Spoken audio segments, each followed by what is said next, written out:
You're listening to Were You Still Talking?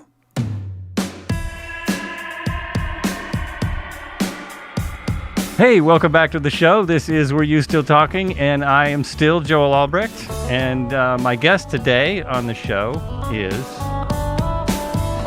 Betty J. Kovacs. Sorry, I'm staring at my notes, which I have a lot of today because she is an extremely accomplished educator and writer and speaker. She is recognized around the world, and she shares her knowledge and passion through her books, speaking, teaching, media interviews in the United States and Europe. She speaks to national and global audiences through webinars, keynote presentations, and media interviews. She's received her Ph.D. from the University of California, Irvine. She's in comparative literature and theory of symbolic mythic language, which is partly what we're here to talk about. She has a new book called Merchants of Light. Actually, I think the book came out almost exactly a year ago. Merchants of Light, the consciousness that is changing the world. It returns to our shaman-mystic science heritage that carries the blueprint for heart consciousness. This blueprint is revealed in the heart wisdom of the mystic and in the new science of quantum physics. The return of this consciousness is changing the world. It's also about how people changed stories, historic stories that come from shamanism and mysticisms into their own version of them, largely in order to control people. And and that's something we want to talk about. But first, I was curious. When we look outside today, I'm in Oregon, and it's extremely smoky, and there's ash coming down, and there are people thinking, "Is this the end of the world?" Is that a question, or what people are thinking? No, that was just sarcasm. It's what people are thinking. It was a question, but the idea of the book I've actually heard about for probably 20 years, since my first kind of dabbling in what do they call it, self-help books and self-help media and things like this. But you actually take it a step further. You've researched mysticism for years and shamanism, and you have your own personal experiences with all this. What first led you to write this book or to research this area of research? Well, I taught college students mythic language, fairy tales, and it was during the counterculture. And the students were just incredibly interested in pursuing these ideas. And so we had a great time together, actually, of discovering the images and the stories and the fairy tales. And so I taught that. I loved that. Students were involved. And when I retired, I knew that I wanted to go deeper into it, although through the teaching, I was learning as I went along. We all were. Mm-hmm. And it was a very exciting subject for all of us. But I wanted to continue that research in a much deeper way. So I wanted to know, given my own experiences, I wanted to know what the experiences were of my ancestors. You had mentioned my own experiences earlier, and yes, I did. I had 3 deaths in my family. My mother, 1 year, my son the next year, and he died on the very same day and the same hour that my mother had died the year before. A synchronicity we don't understand, but and then a little bit more than 2 years later, my husband died in a car accident. So there were 3 car accidents and 3 deaths within about 3 years. So obviously that sternly stops, as the poet says, stops one. And with that many deaths and so many synchronicities, my husband and I did have, in the beginning, totally spontaneous experiences with our son's consciousness after he died. And later we used shamanic techniques, meditation and that sort of thing. And we even use sacred medicine to a degree, but everything took us to the same place. And Ph.D.'s consciousness was fully present. And it was really very, very strong for over 2 years. And he was joyful. It was a very different universe, you might say. Hmm. And he wanted us to know, to remember that there is no death, that consciousness does not die. And he also wanted to remind us of our choice to be born at this time, because the earth is going through some very powerful transformations, really trying to give birth to a new consciousness. And so a lot of information was about that. So, and then my husband died. I also had some experiences with him, both together usually. So I thought, I am sure from the study of fairy tales and prehistory and myths that our ancestors knew this. And why haven't we received those messages?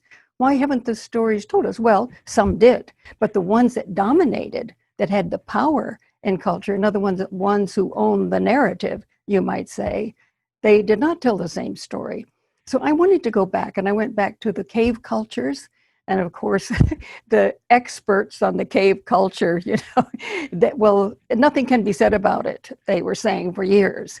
So they collected data, more data, more data, until finally there were two archaeologists who said, well, we can't know everything, but we can know some things. And they saw very clearly that these were shamanic cultures.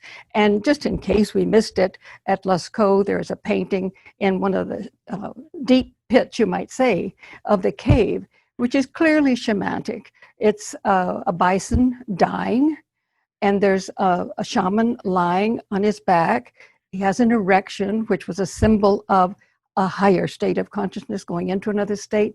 There was the staff with the bird, which is a very typical shamanic symbol of flying into the other world. And so we know they were shamans, but there are other kinds of evidence as well. There were lots of dances, and you could see even from prints that were left in certain places. Also, they probably used sacred medicine, as our ancestors did for tens of thousands of years, in a very sacred way, to enter into an altered state and be in the spirit world. And we saw that, in the faces of the rock were clearly that membrane between the two worlds. And you can see all the hands on it touching, getting the energy from the spirit world. But there are just so many, many things that make it clear that these people were shamans and mystics. And by the megalithic period, we now know that those huge megalithic structures, repetition of the word really, were all around the world. And they were both temples and observatories, because they observed the cosmos. They knew of precession. And in the temples, one could use that temple to help oneself stay in harmony with the rhythms of the universe, of the planet, the sun and the moon and stars. So these were both temples and observatories. They didn't separate them at all, because it's all one. And so I began with these early forms and realized these people knew geometry and precession. I mean, they were brilliant. And for so long, we've looked at anything and anyone who came before us as less than. We had a very weird understanding of evolution. And that made us think we were superior in all things, and was pretty detrimental to the planet. But so then I went through old Europe and the Egyptian, and there's so much new scholarship on these cultures to show us so much more than we knew before.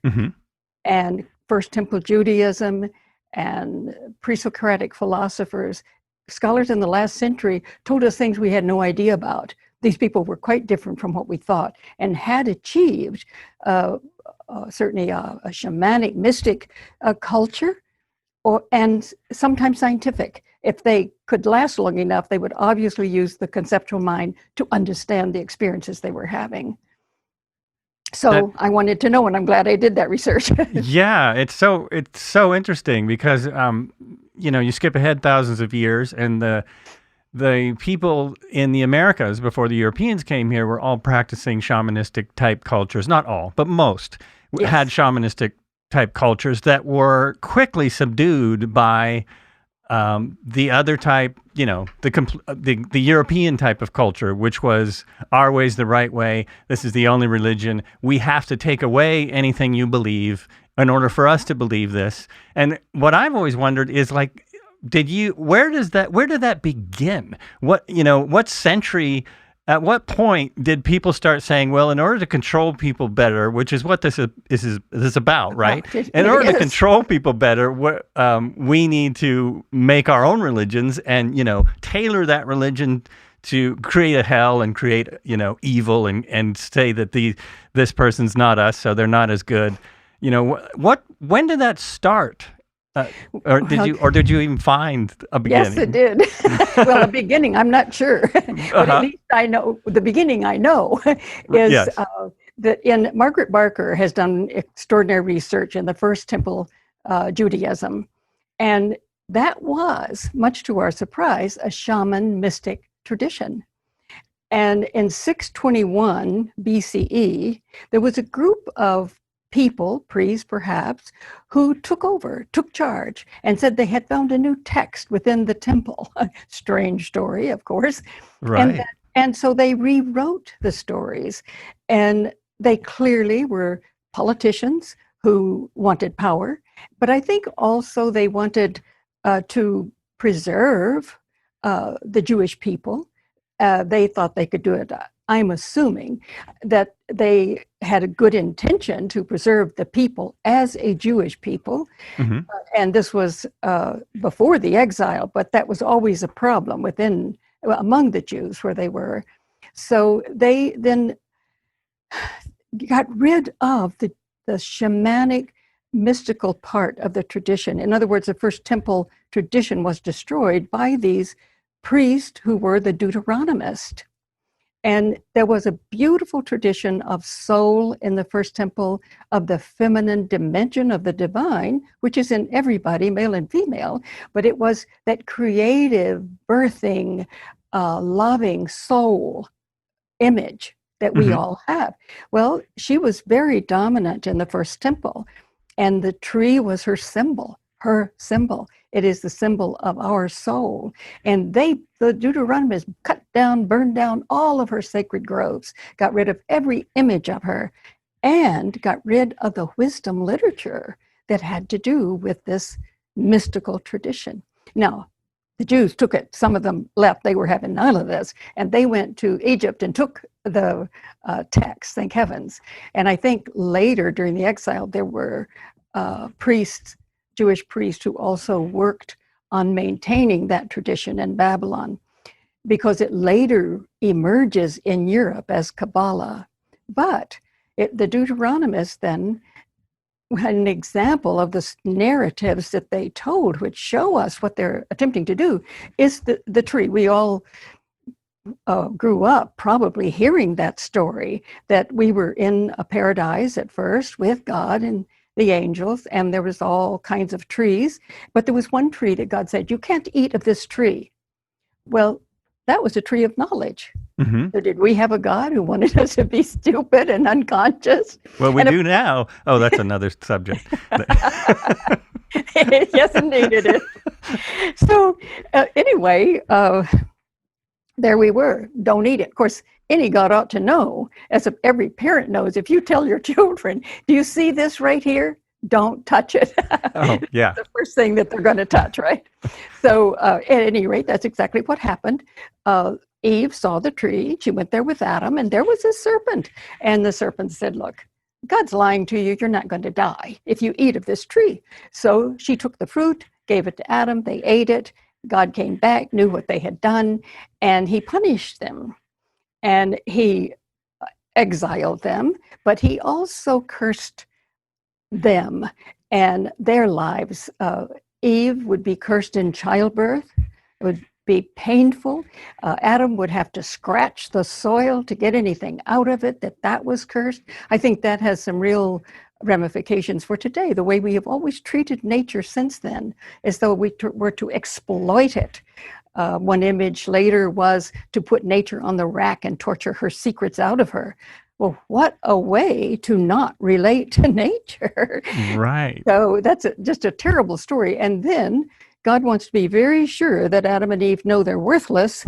So he says, you are from dust, and to dust you shall return. And then he exiles them from the garden. And just to realize how absurd and contradictory that was to the older tradition, in Sumer, 2,500 years BCE, the tree of life, of knowledge, there really was only one tree in the garden, and that was a tree of life, which of course had knowledge and higher consciousness. And so there are images of the God on one side of the tree that has the fruit on it, and the goddess on the other side, the serpent behind, because the serpent was the Kundalini energy, the rising spirit, and they're both holding their hands out to this fruit, as if to say, eat it here, this is for you. It was never forbidden. Of course, it's our evolutionary blueprint, and it would not be denied by a divine being. But this is the story that the Deuteronomist told, which we can see what it did to people, to the value or their meaning, their worth. And when the Roman Church, after the Jesus existence, the Jesus stories, then later came the church in 4th century, they kept that same ugly story. Mm-hmm. And of course, it just permeated Western culture. There are many others that were inverted, turned upside down. And none of those stories were for our evolution or growth and development. None of them. But the earlier ones, of course, are. They carry the blueprint. Well, that's what's interesting to me is you do give them, which I think is very kind, you do give them credit for caring about people and actually doing this. You say possibly they're doing it for good. They think they're doing it for good. It seems to me they're only doing it for power, but you're really right. You're right. But I mean, that was a question I had. If any of these people did have good intentions, I would hope they did. But yeah, it seems like it didn't end well. Over the years has not gone well, and it creates all these confusions that we have about our self-worth.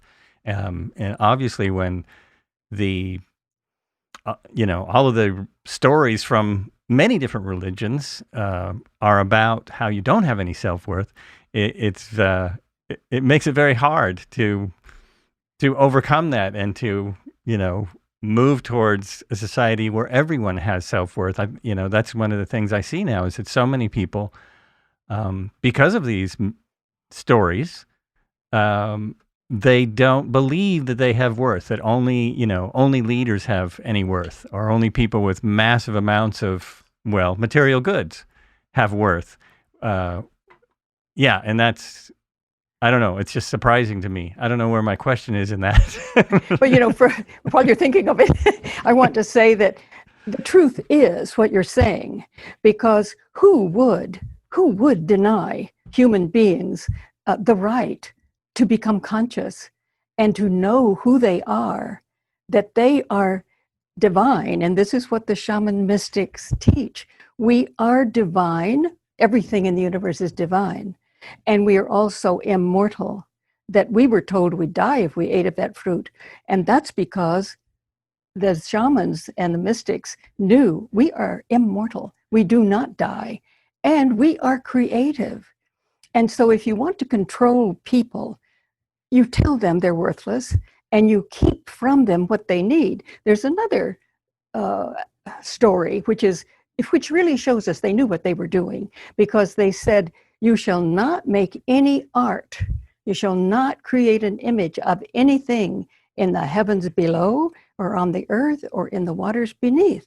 Now, that's very interesting, because we know that the creative right brain, the symbolic brain, the language of that symbolic brain that connects us to our deepest selves and the universe is symbolic. It uses symbolic language. So if you tell someone you cannot make any images, no art of anything, that you are cutting down the symbolic brain so that they can't find themselves.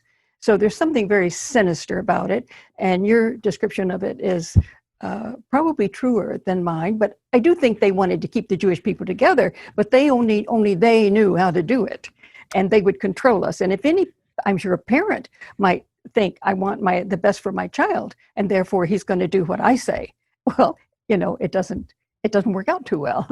And we're And still in that kind of culture today. We listen to people who do not care what's going to happen to us very often.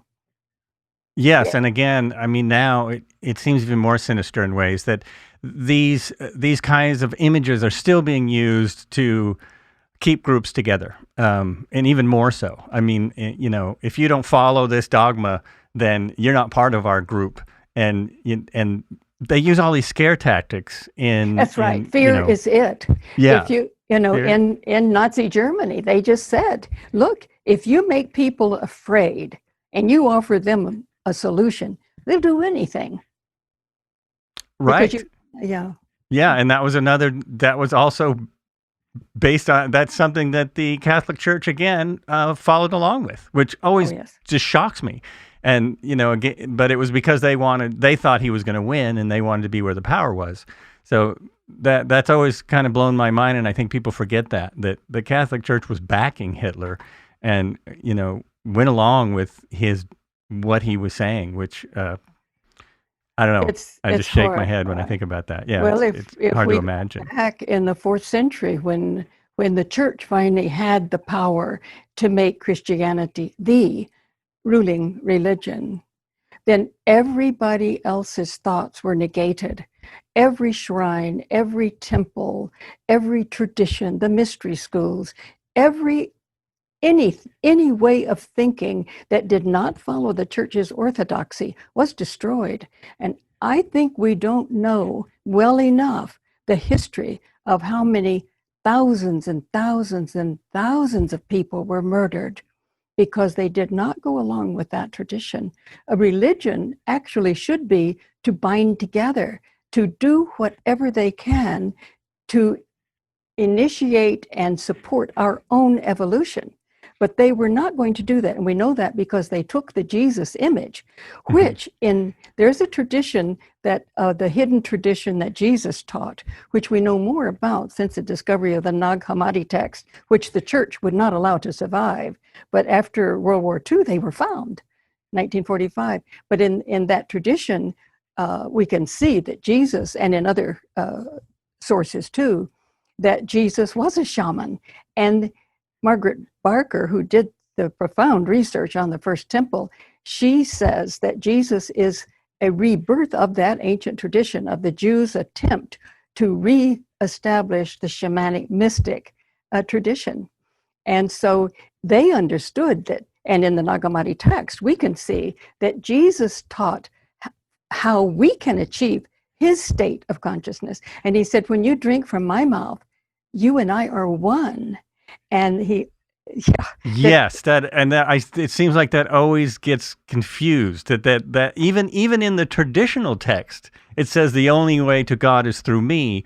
It doesn't mean the only way through God is through my religion, because he wasn't preaching a religion. No. He means that you're part of me. Isn't that correct? Yes, it's so correct. And he said it wasn't to follow Christ. I mean, that is very clear in the Nag Hammadi text.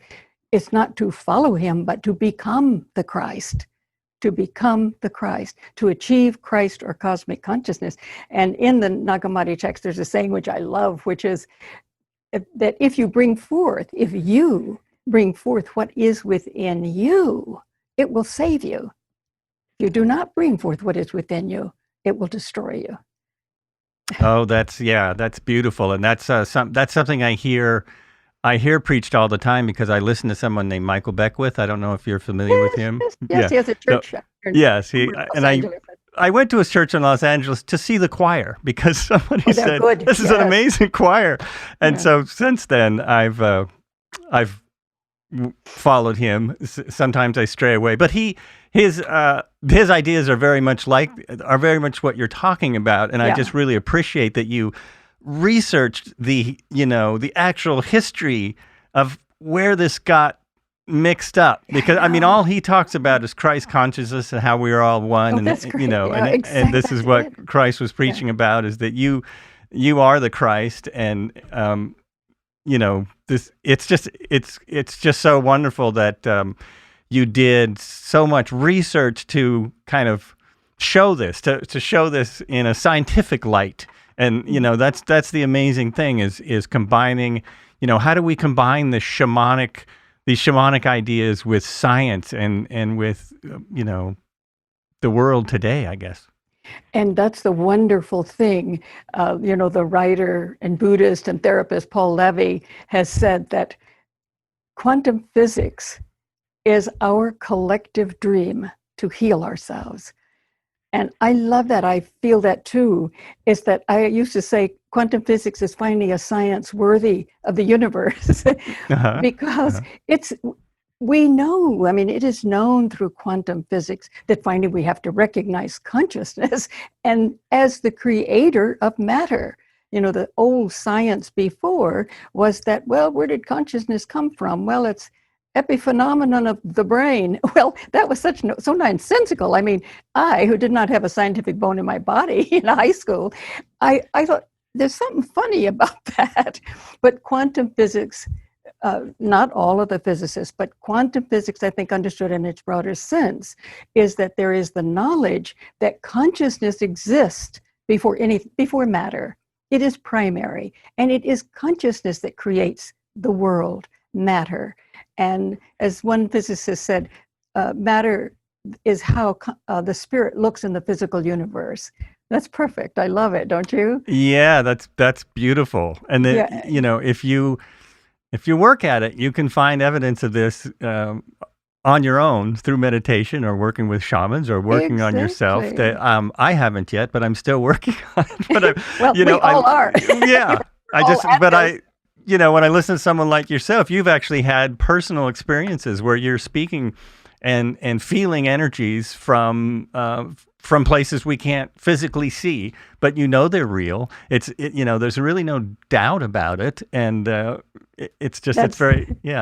That's exactly it. There is no doubt. It's as some scientists who've worked with the brain, they say that when you experience spirit, when you're in that part of your mind that allows that vaster consciousness to exist, it's like realer than real. You know it, and then you feel it. And they say now too, feeling is a way of knowing. And that's absolutely true. You feel it in every cell in your body. And it's like, oh my God, how this could exist. I said in my first book that it's like dissolving the boundaries of that 1 square inch that I had been calling reality. Oh, yes. Yeah. And this is available to all of us. People used to say to me, well, yeah, but that's you experienced that. I could. Yes, we all can. We all have that ability. And I think the most important thing in education is for us to learn how to use all of the apparatus that we are, It's how do we integrate the various brain components with the heart so that the body and the brain and the mind and spirit are one, not separate. Of course, we have to have a consciousness that limits us to the physical world so that we can find our way to the grocery store. But we also then need to say, okay, now I'm in a place where I'm safe. Let's open up to that. Our children, that is their heritage. They deserve to know that. And it's our responsibility to try to find out and teach them. Oh, yeah, absolutely. It's so hard sometimes when we're living in this physical world to kind of see that this isn't everything. We seem to have forgotten everything that happened before we come, and we seem to have forgotten everything that will happen after we leave, which isn't necessarily the future. It's somewhere else. That's what's confusing. But we see everything linear, and it's difficult to differentiate between different worlds, but different worlds actually do exist as shamans and mystics and yogis and even priests have been trying to teach us for thousands and thousands of years. In some ways, I see more of it now. I see more people like yourself, trying to describe to people how there's things we've been missing, I guess. And on the other hand, there seems to be more resistance to it. Well, yes, we really are up against our opposites, you might say. But when I was teaching in class myth and symbolic language, over and over again, students would come to me after class, come to my office and say, I want to tell you something that I've never told anybody in my life. And very often it could be something that happened when they were very young. But all these students, but just about all of them, I think, had had experiences of other dimensions of reality, but they never told anybody because the worldview would not accept it. I mean, the old worldview that there's nothing but matter. Of course, we have that little problem of consciousness, but there's nothing but matter. You're a fluke of nature. There's no purpose and no meaning. And when you're dead, you're dead. So if they experienced something for years, it was everything that was symbolic or vision. It was just hallucination. Mm-hmm. And so we lived in a world that condemned everything and negated the meaning and value of everything.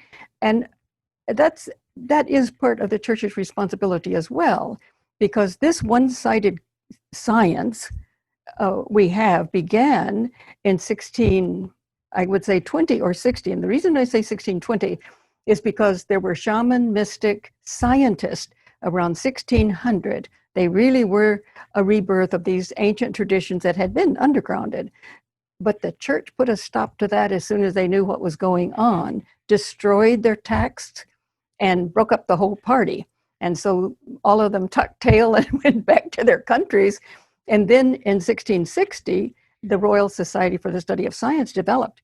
And all those people knew, you do not study consciousness. You do not study spirit. Forget that. They wouldn't even mention it. There was only matter. And you either stuck to that or you could fear death. So the church was even responsible for this horrible science that we have. And of course, there were other people too, but that was certainly one of their responsibilities. But having lived in such a world, I mean, how could we become aware of who we are? I mean, we've been taught for years, decades, centuries that we are nothing. And now I hope it doesn't take 100 years for people to become aware of the new science, which is, that was not quite right, guys. That's not the way it really works. I mean, we really are eternal. I mean, it's craziness. It seems like there are possibilities that that traditional science is starting to tap on that door a little bit, because especially with consciousness, there's more and more neurologists who are saying that, no, we really don't know where consciousness comes from. And not only do we not know where it comes from, we don't know where it is. It appears that every cell in our body has consciousness, because cells can heal themselves and do all these things that they shouldn't be able to do because they're just cells. And so it's interesting how science is slowly starting to see that at least it doesn't have the answers. I don't know. It really is. And those who are quantum physicists, many of them don't yet see the larger picture, but all around the world, they are discovering things that when you put it all together, it's very clear that, in fact, the early scientists who discovered quantum physics in the early part of the last century, they started reading shaman-mystic literature because that's the only way they thought they could understand what is going on. It was something so much faster than the science they'd been involved in. They couldn't figure it out, but others did, given a little more time. So there are many wonderful quantum physicists who know what the shamans know and what the mystics knew. And some of them even had those experiences themselves, those inner shamanic experiences, we can call them. And then that helped them to understand the science they were working with. So I think a huge jump, a leap has taken place, and that eventually all the science will come along with that. Well, let's hope, because it still seems to be taboo to talk in that outside of the scientific circle, in other words, because especially, I mean, even doctors and nurses and medical professionals who many have had direct interaction with near-death experience or after-death experiences. Oh, absolutely. A lot of them, but they don't. They think they'll be completely ostracized if they admit it to anybody outside of just in the hallway or something. And yeah, so that's something America. right? It's better. Yes. It's better in the UK, and. I had talked a couple of times when my first book came out. I was invited to talk at the Scientific and Medical, Scientific Medical Network, and then I went back last year when this book came out. And the interesting thing is, the first time I was there was quite a bit of talk about near-death experiences among the scientists, and several came from Europe who'd had worked with near-death experiencers. But doctors were really becoming aware of this. And in Europe, in the UK at that time, and that was 2007 or something like that, the majority of psychiatrists had been trained in near-death, or as they say, it's not near-death, it's actual death experiences. And they had so much evidence for it. And evidence that consciousness was not only present when the person was dead, but that they were experiencing things. Like one story was a man saw a red tennis shoe up in the 11th floor on the outside windowsill. And he was, I don't know what room he was in, but he was dead. And so they could check out things like that, or they knew things that were going on in their families or other places in the world. So they, as scientists, had no question about the fact that these things were taking place. They honored their patients, and they trained psychiatrists and many of the doctors. So a large number of doctors and psychiatrists are well trained in that experience. And it was so funny. There was a conference one time in which people were getting up and saying, what they had experienced when they died. They had this experience, that experience. And one cardiologist stood up and he says, well, I'm a cardiologist, and I have never had a patient tell me anything like that. And so one of the men stood up who'd been giving his experience, and he said, sir, you were my doctor, and you were the last person I would have told. Oh, gee. So anyway, it's more accepted, I think, in Europe and the UK. But, Kenneth Ring and others have put out anthologies of the millions of people and who have had these experiences, and they let them describe them. So I don't have any doubt about that. And if I had, I wouldn't have, after my own experience with my son and that other dimension. Right. And that is, that's such a beautiful experience that you describe.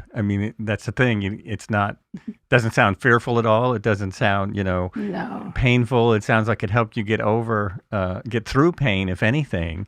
Oh, it's the opposite in a way of pain. Of course, there's still the mother and the father who are in the physical world without that child, or any other family member who loses, we say, a loved one. We can't live life anymore in that way without that person.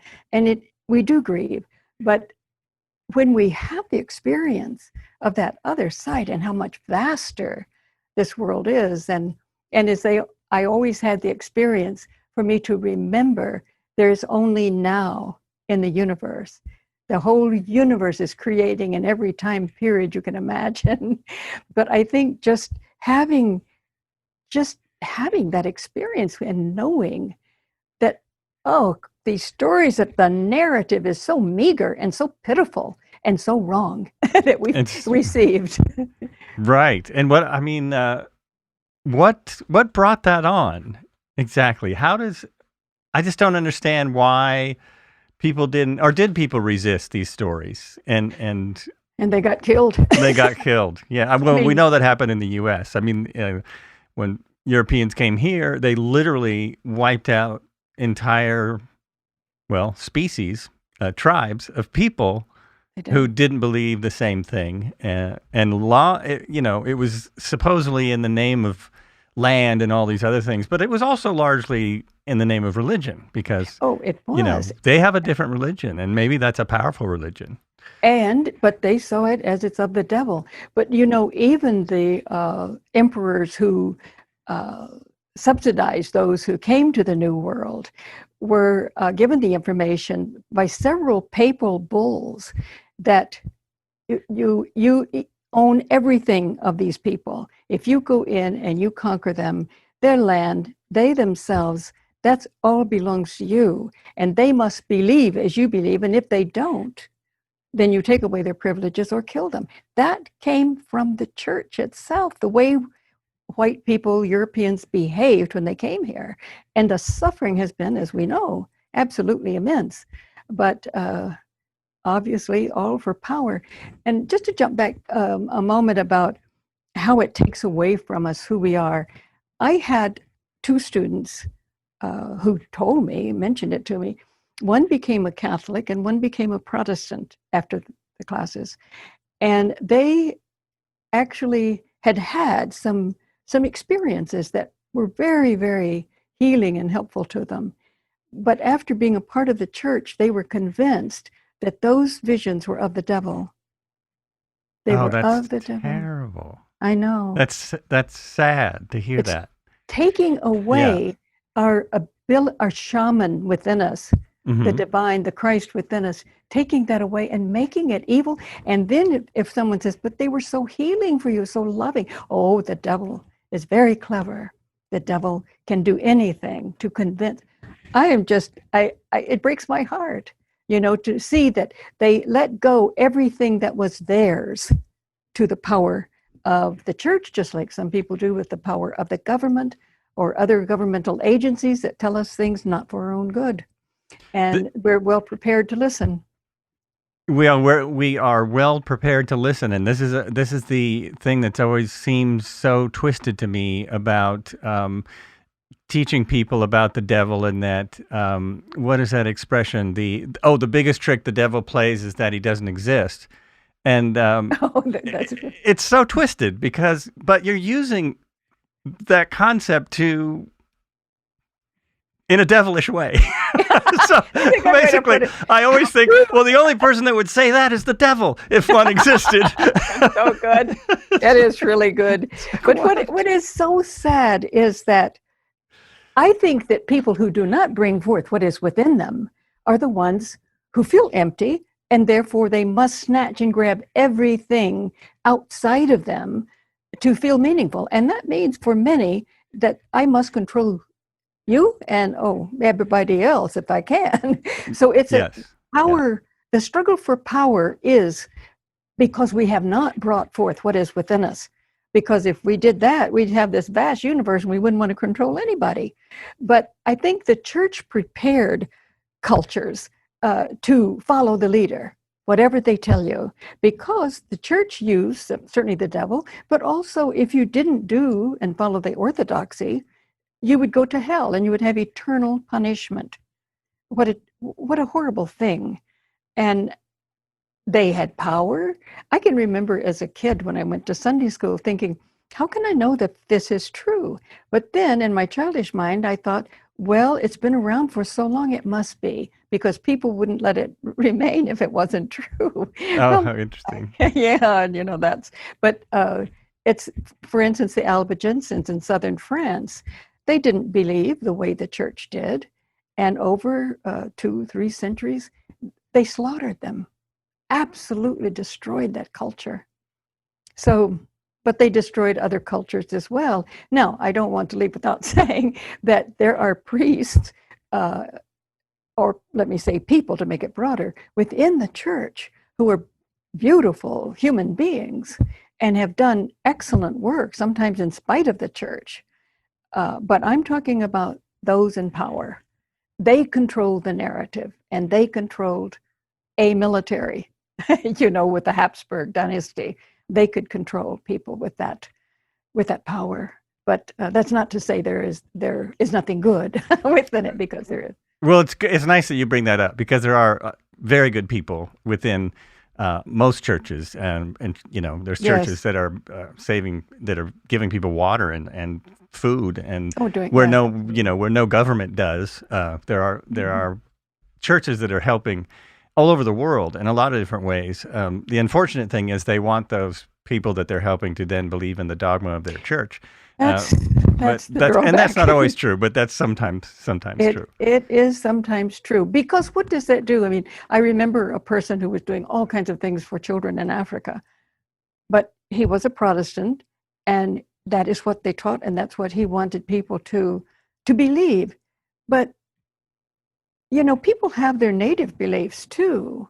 But I just always felt there is such a wrongness, an unhealthy push to want people to believe like you. I mean, if you care for them, you do for them.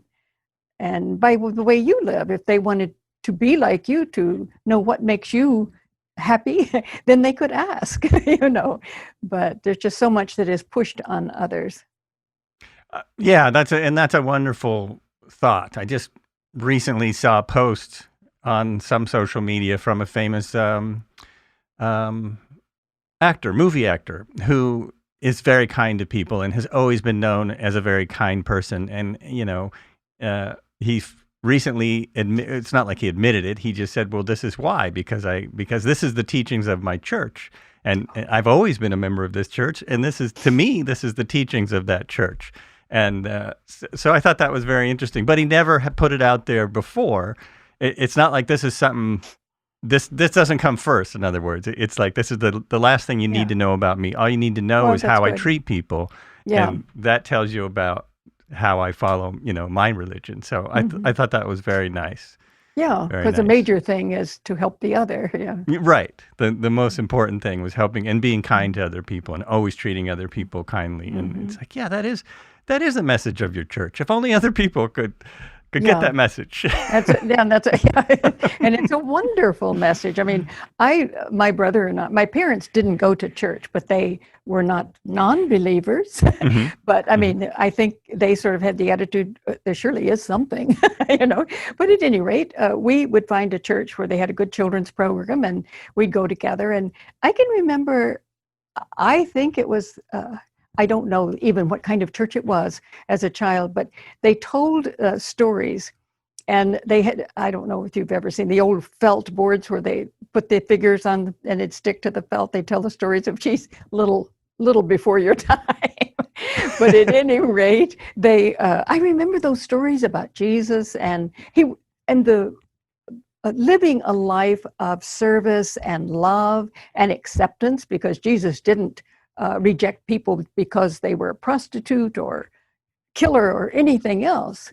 And the Jews did often, but he did not. He was a very admirable. So here was a concept of a person who was truly a socialist, you might say, in the good sense of that term. Right. And loving and kind and accepting, a wonderful ideal. And so I'm grateful to the church for those teachings, for telling me those stories as a child. Yeah, those are beautiful stories and beautiful teachings, and that's the thing that I can't get straight in my mind, is that they're he accepted everyone except the massively wealthy. Those are the people that he went to and tipped over their tables and threw their coins in the air and said, "You'll never get to heaven this way."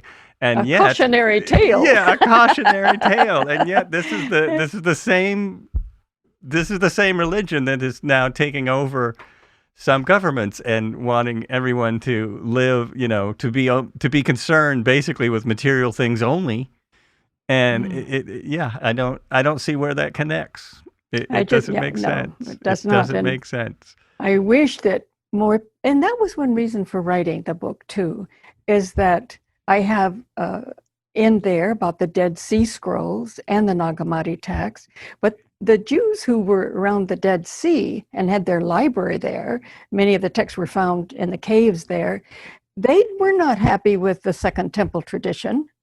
And they said, we carry the true covenant, which meant they were shaman mystics. And some of them were pretty severe, but nevertheless, they did not accept the Second Temple, all of those changes. And then later, there was Jesus, who Margaret Barker believes was the rebirth of that First Temple tradition. And then that was taken away again, so it's by the Roman Church. So there've been, and I also realized that, for instance, in the Egyptian culture, archaeologists have said just crazy things, that they were really not a spiritual people, they this or they that. They could not see I mean, and given all the ruins, you take a look at it and you think these people must have known something. But now, Alison Roberts and also Jeremy Nadler, excellent scholars. Jeremy wrote about the shamanic texts that are in the pyramid. He saw they were shaman mystics. And Alison Roberts has looked at the paintings that have been restored on the wall and many of the texts that are restored and found. And it's very clear that these priests and priestesses were powerful shamans and mystics and scientists. And it's just amazing, the rituals. I have Robert's book of several of the rituals, and they are so profound. I keep going back through them, trying to understand them, but it's very clear that they understood about consciousness and heart consciousness and how to nurture it and give it birth. And we've just dismissed them. Well, now we can't. And even with the pre-Socratic philosophers who came before Plato and during, and they gave Plato a lot of information he didn't have. It was kind of reduced to just the rational later, but the pre-Socratic philosophers coming from Anatolia, from Turkey, over to Italy, they were ambassadors, scientists, what else can we call them? Certainly shaman mystics. They worked with people and had a way of helping people go into a deeper state of consciousness so they could heal and experience a larger state of consciousness. And I must say, it's Peter Kingsley who went against all of the academics in reading and translating what they had done. And a whole world opens up. When I was a student, I couldn't find any comment about a shaman in relation to Greek culture. And he has shown how all the way from Spain, all the way through the Middle East and Southern Europe, all the way into Central Asia, there was a shamanic tradition that was in contact with each other. You can tell from the poetry. I mean, we didn't know this. And there's who we really are has been so submerged that we're shocked when we discover the vastness of those cultures. And any culture that creates that much art and has, that much symbology and artwork in everything they do, it's not surprising at all and also obviously put so much attention on death and death rituals. And so it may, even from a novice point of view, it totally makes sense to me that they would be in shamanism and shamanic rituals. It's like we don't have to be an archaeologist to figure that out. Right. But now Egypt was not repressed and suppressed by the church. I think some of these cultures it just happened through the vicissitudes of history. But the Greeks did not. No, they didn't have the awareness that the Egyptians did. And even the philosophers will say that themselves. I mean, and some of the Egyptians were known to have said that the Greeks just can't quite understand it. But I think that's because they didn't develop a full tradition as the Egyptians did. They did have Eleusis, the mystery school, in which the ritual, certainly, if you went to Eleusis, and it was quite a process of preparing for it, that everybody had a vision which convinced them that there was no death. Now, they did use sacred medicine, Kikaon, I believe it was called, and so that everybody had the vision at the same time. But whoever went to Eleusis no longer feared death, is what they said. But the Egyptians seem to have developed not only that, but a powerful understanding of really deep transformation of the human being. Yeah, it's really amazing. All of that history there.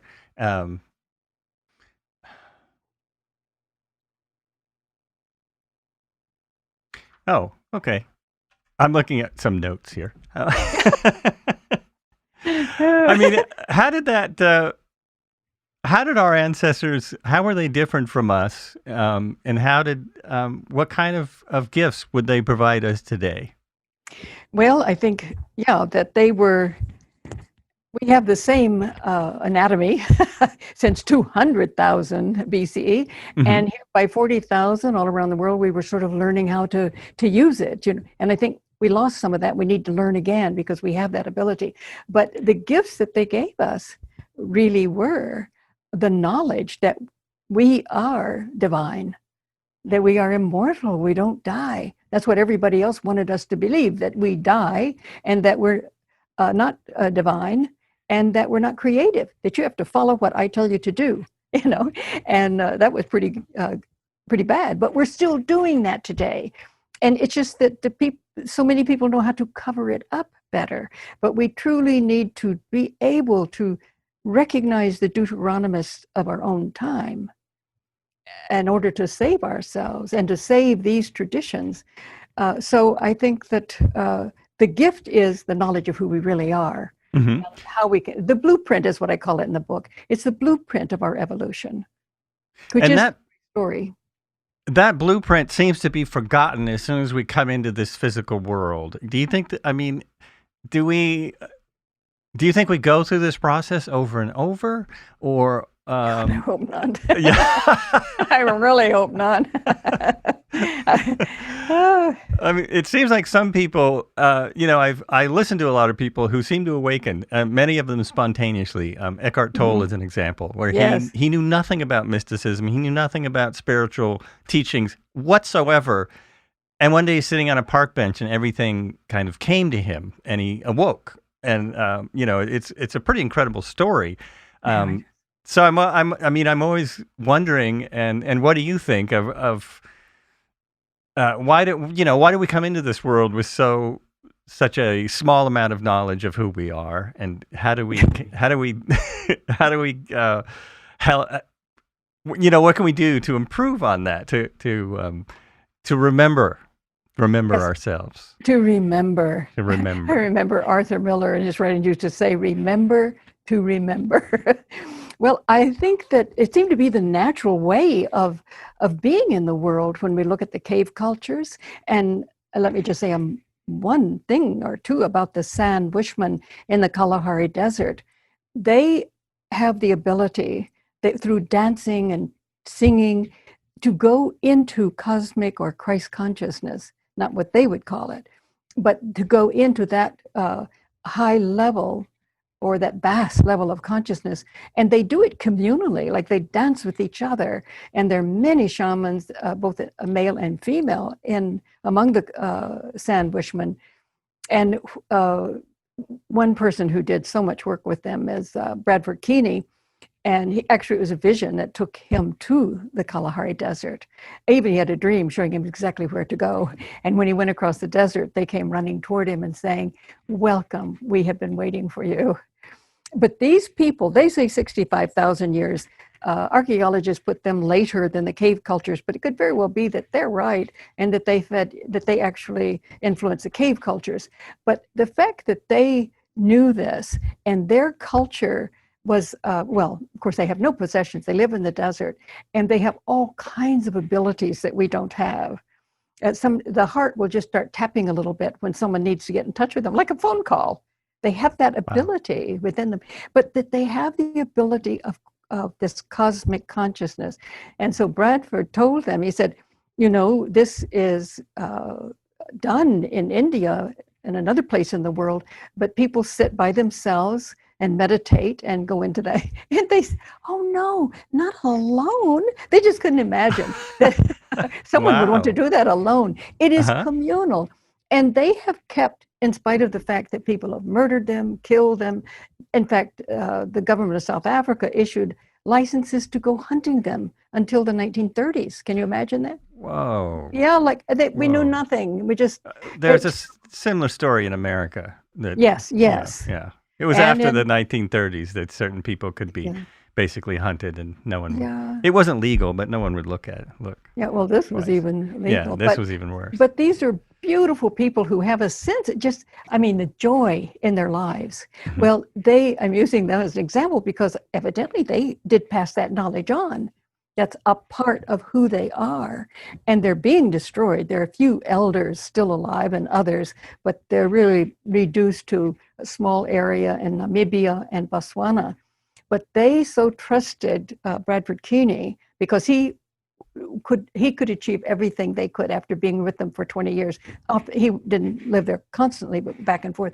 And so they gave him sacred scriptures And he was able to publish that in this country. So that's good. They're trying to give that to us.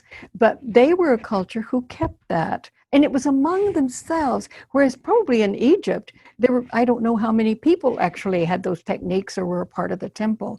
But I think that we shouldn't come in not knowing anything. We should create a true civilization. It's not what we think it is. It's a civilized way of igniting and reminding our children who they are and teaching them these techniques. I think that is a true civilization, that those of us who can remember or have had experiences, that we want the young to inherit their true heritage. That is their heritage. We have severed them from their heritage, and ourselves, we were severed from it. Mm-hmm. And so I think again and again, people who wanted power destroyed that knowledge, severed us from that, so that our civilizations then became fighting and power and money and just conceptual knowledge. Because we teach our children in school how to think, how to be logical and rational and that sort of thing, but we don't bring into their awareness that they have all of these brain components that can do so many things, and certain techniques would help them connect to the heart, which is the largest and most powerful brain component.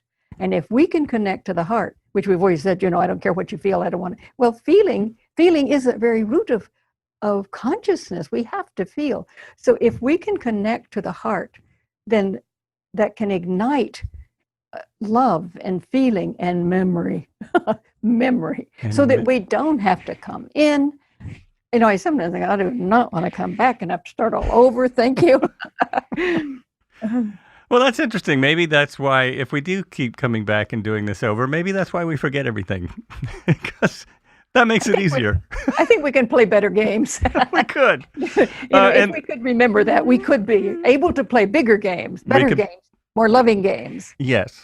And the idea of teaching kids about the heart, it's really hard, because currently in America, when they have to cut budgets to schools, which they do every year, they keep cutting back and cutting back and cutting back. What do they cut first? They cut art and theater and anything to do with art. And then slowly they cut sports, which also has to do, whether, I don't know what you believe about sports, but that also has to do with the heart. People, sports can awaken those kind of physical ideas, can awaken what's in you. That's also a creative endeavor. And those are the first things schools want to cut. Not that I don't believe in math and science, but those should not be the first things cut. Absolutely not. And you think of dancing, I'm not much in sports. My husband was. He was very much involved in sports. But dancing, well, I wasn't involved in that either until I met him. Because why? I was in a place, my parents weren't that, but the culture pretty much did not allow dancing. And so I didn't really learn. Oh. And my husband he couldn't speak without dancing, So he was born in Hungary and then came as a refugee to this country. I met him in Europe when I was working there. But he really awakened a lot of those things of sports and music and singing and that kind of thing. But it's true. That's what's always cut. But the 1700s was supposed to be our great Renaissance, the great Enlightenment. It was not. In the 1600s, those people were working for a true enlightenment that would ignite the whole brain, and the heart. They were the ones I talked about earlier, the shaman-mystic scientists that were destroyed. They wanted a culture that would be as we've been describing, but that it would bring an enlightenment to the whole world. They wanted new ways of teaching, new kinds of education, and all kinds of things. They were destroyed. So in the 1700s, when the Enlightenment actually came, what were these people saying? Everything that came before is nonsense. This is the apex. We, here in Europe and France, for example, we are the apex of all knowledge. We have achieved the differentiation of the rational mind. And so it was saying symbolism, dreams, visions, shaman. That's a nonsense. And I can remember when I was started teaching, had a very good friend, had a good sense of humor, but he said, whatever you do, don't mention the word shaman. And Wow. one of his friends said, oh God, tell her don't ever write anything about alchemy. So this is the way it was. But they just dismissed and devalued every mode of feeling and thinking that came before. And so our education is based on that. And it's a disaster, as we see. And I was just going to say very quickly, where do we go from there to artificial intelligence? I mean, talk about having someone dominate us. I mean, what is the dead end of that run? You know? Right. And yeah, I couldn't agree more. I mean, the education system, there's very small movements in education to start bringing in things like yoga and meditation. Unfortunately, the way that motivates them as kids being really having problems, that it can help with anxiety, because a huge percentage of kids now seem to have anxiety. I think I had anxiety when I was a kid too. I mean, it's an anxious time to go to school, but whatever the reason, it would be great if they could. I mean, those things are really important to bring to schools, and it's really hard to. The education system is so so full of dogma, and it's so hard to get anything new to start to move. I mean, just the textbooks alone are 30 years old, and they're wrong. I know. It's bizarre. It's true. Heart Math Institute is wonderful in their scientific research on the heart as part of the brain. Mm-hmm. And they have worked with students who were having difficulty learning and who were aggressive and to the point of violence sometimes, but and people in grief. They really, one can just go to heartmath.com and just find out so much information. Those students who were taught to work from the heart, to breathe in a certain way that brings a coherence of the various brain components together in the heart, those students did much better intellectually, academically, and they also were less violent, less aggressive, and happier. So heartmath.com is one can really learn a lot. You can even get a little the little machine, I guess you call it, in which you clip it to your ear or your finger, and you're breathing. It'll tell you when your breathing is coherent. So when you practice that coherence brings all these components together, and the practice of it could help them to come together more often. But I think that this is a wonderful thing that we need to know more about. Absolutely. Yeah, breathing has been getting a lot more attention in my world anyway. For some reason, I keep seeing all these people who are talking about how we don't breathe and doing breathing exercises and all these different things. Wim Hof is one of them. They also combine cold therapy and all these insane things with it. But the art of breathing is a big one that really can help people. I mean, I really can help people learning to learn to breathe again. And if kids could start learning that at a young age, then it'd be more natural for them. It would be more natural for them. And you can bring the blood pressure down by 20 points within a minute or two by breathing. So I just watched David Blaine go to 20,000 feet in the air and still have good oxygen, which is nearly impossible. And he did that simply from breathing. From breathing exercises. It was a crazy stunt that he did. He went up with a balloon. He's on his own. He's outside holding onto a balloon with a harness and all this fancy stuff. But he's outside on his own. Most people would die at 20,000 feet. He's got no equipment. They finally convinced him to put oxygen on before he's going to jump out of this contraption. Just in case. it was, just to make sure his mental faculties were there. But he could get his oxygen down. He could up into the 90s just from doing breathing techniques. Amazing. And it's all it was all mind over matter. It's all about, no, I can do this. And being able to do it. It's just such an example of what we can do that we haven't tried maybe before, is that, there now scientists tell us that every thought, every feeling gives ripples throughout the entire universe. So, I mean, we're Wow. just Wow. beginning to remember, I think, to wake up. There's so much I want to learn to be able to be, and I think Mhm. we're beginning. And I just hope that we will prevent forces that would like to take that away again from us. We've got to be conscious of that possibility. That's true. Yes, a lot of us hope this. And I mean, the earth, the universe is all cycles. So we hope the cycle ends soon that we're on And we for hope some of that us. that those circles will be a spiral so that we're Yeah. that it's circling around, being really going up so that we can play better games, and love more and experience more. Oh, I love that. I love that. Spiraling upwards. That is, well, it's a beautiful place to end because Good. I can't open my windows and it's getting really hot in here. We, wow. It's even smokier now than when we started. But Okay, well, I'll let you go then. it has been fantastic to have you on the podcast. I really love talking appreciate with it. you. Thank you. I love talking with you. Thank you. You've been listening to, were you still talking? This is Joel Albrecht, and I have been speaking with the absolutely amazing Betty Kovacs, and we've been talking about her book, and far outside her book, about shamanism, mysticism, the history of how we change from being a heart culture to how we might change back to being a whole culture. And I'm trying to find the name of her book. I'm getting it. It's going to be here. I got it. Merchants of Light. The consciousness that is changing the world. And that'll be in the show notes, as well as the other site we just talked about for mind consciousness. Thanks again for listening. As always, be good to each other and be good to yourself.